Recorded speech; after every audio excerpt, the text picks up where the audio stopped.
Thank you, Mike. Can you imagine starting a job and not knowing for almost a decade if it's really going to be successful or not? Can you imagine scary. That's a little scary. almost an entire decade? How will I pay my mortgage? Well, that is sort of what our next guests have gone through. We've been talking about this mission to Pluto and how tomorrow is a really significant day for this journey, finally reaching its destination, which is at Pluto and its moons.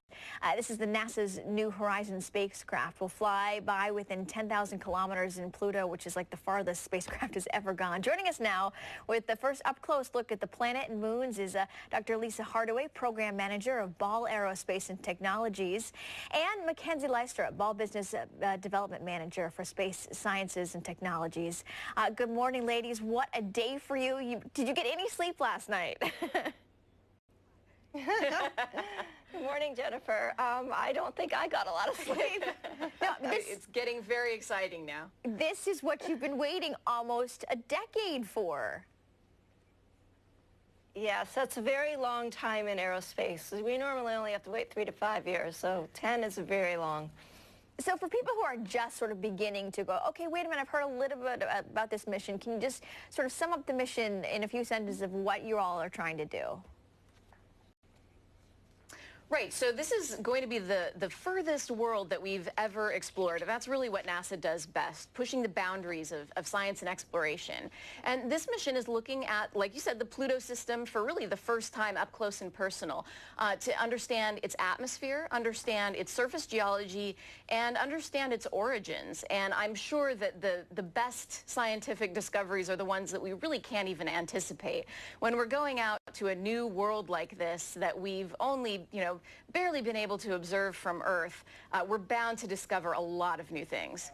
Which is awesome. I'll tell you, I'm the mom of a 5-year-old who's constantly asking me about Pluto, and most of the time I don't have an answer for her, partially because I just don't know, but partially because I think the answer's maybe not out there until maybe tomorrow and in the coming weeks.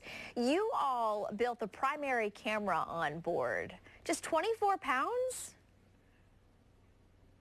That's correct, just 24 pounds. We had to lighten it as much as possible so we could get more fuel on board. Pluto's pretty far away, and the Kuiper Belt objects, the area of the solar system that includes all of the icy worlds, is even farther. So we had to have enough fuel to keep going. So lightweighting everything as much as possible.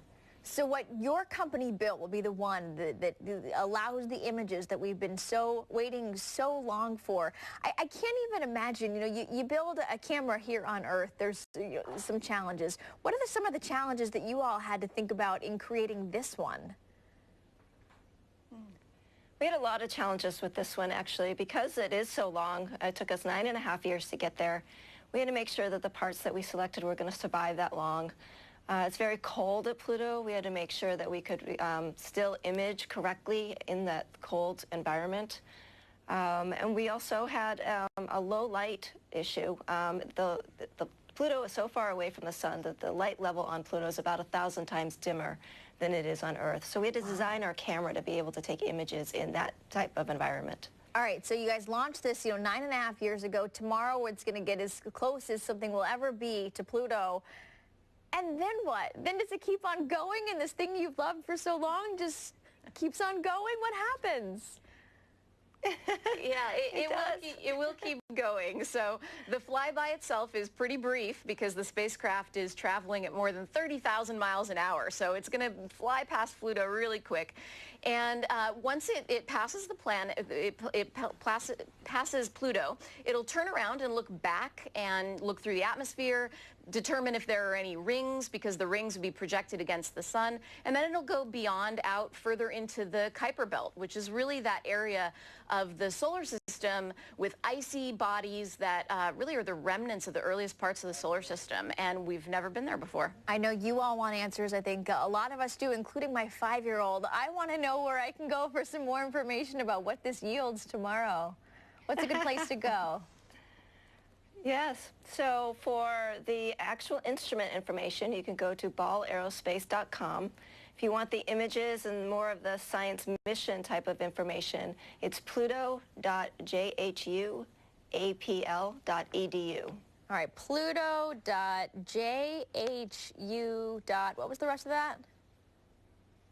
JHUAPL, that's the Johns Hopkins University Applied Physics Lab. Awesome. See, even your websites are .edu. smart. .edu. Yeah. Ladies, thank you. Congratulations. We'll be thinking about you tomorrow as all those cool images come in. Congratulations. Thanks. Thank you. Pluto, more than just a ball of ice, right? It's got soul. It's You trying to sell Pluto. vacations to Pluto? I am, Jen. Who wants to sign up? Who wants to be the first person to vacation Are we on there Pluto? yet?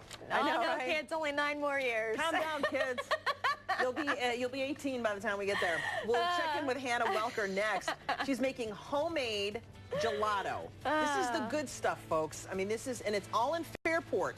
You may be taking a little road trip. Never mind Pluto. Let's just go to Fairport.